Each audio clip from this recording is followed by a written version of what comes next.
En rétrospective, le gouvernement chinois estime que les entreprises d'État chinoises ont obtenu des résultats satisfaisants en 2020, en dépit de l'épidémie et du ralentissement économique.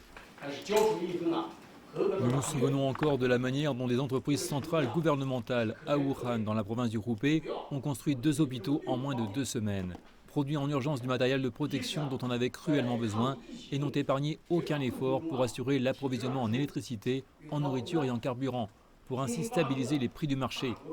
Un certain nombre d'entreprises ont également pris l'initiative de mener des recherches sur les vaccins, ce qui a fourni un soutien indispensable à la lutte contre la pandémie. Les entreprises publiques chinoises ont réalisé un bénéfice net de 1400 milliards de yuan l'an dernier, en hausse de 2,1% depuis 2019. Ce n'est pas un taux de croissance élevé, mais les responsables rappellent qu'il n'est pas facile de croître dans des conditions défavorables. Dans le 14e plan quinquennal du pays, le gouvernement s'est engagé à accroître sa présence dans les industries émergentes et à rendre les opérations axées sur le marché plus souples et plus efficaces. En 2021, nous allons continuer à veiller à ce que le bénéfice net et le bénéfice total des entreprises centrales gouvernementales augmentent plus rapidement que le taux de croissance de l'économie nationale.